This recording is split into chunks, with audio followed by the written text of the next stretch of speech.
আসসালামু আলাইকুম এভরিওয়ান। আমি এই মুহূর্তে চলে আসছি সার দেওয়ার জন্য জমিতে। আসলেই এবছর মানুষের জ্বালা অতটা হয় নাই, আবার কারো কারো কিছুটা হয়েছে। জ্বালা হলেও জ্বালার যে শিকড়, এই শিকড়টা বেশি অর্ধেক জমিতে হয় নাই। তো সেক্ষেত্রে জ্বালাগুলো লাল হয়ে যায়।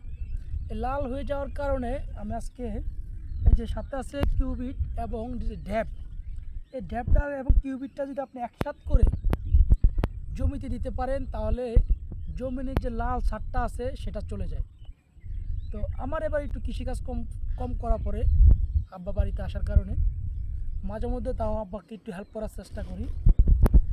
আসলে এবার মূল সমস্যা হলো দুইটা, একটা হলো জ্বালা হয় নাই, 2 নম্বর হলো আমাদের এই বিলে নলকূপ হলো দুইটা, একটা নষ্ট হয়ে যাওয়ার কারণে আর একটা আছে, তো একটা দিয়ে পানি ক্যাপচার করতে পারে না।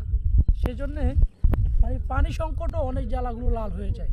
তো আপনি যদি সাথে কিউবিট এবং ঢ্যাপ দেন, এই দুইটা দিলে জ্বালাগুলো কালো হয় এবং এগুলো পোল করে। এক কথা হলো জ্বালাগুলো পোল করে। জ্বালাগুলো পোল করার কারণেই মূলত এই কিউবিট এবং ঢ্যাপ দেওয়া হয়। এই ঢ্যাপটা আরেকটু হলো এই জ্বালাগুলোর খাদ্য। ঢ্যাপ মানেই জমির খাদ্য, এটা যদি আপনি দেন তাহলে আরও ভালো কাজ করবে। যারা কৃষিকাজ করেন অবশ্যই ভিডিওটা লাইক কমেন্ট করে যাবেন এবং যাদের ভিডিওগুলো ভালো লাগে অবশ্যই শেয়ার দিয়ে পাশে থাকবেন। আল্লাহ হাফেজ, আসসালামু আলাইকুম।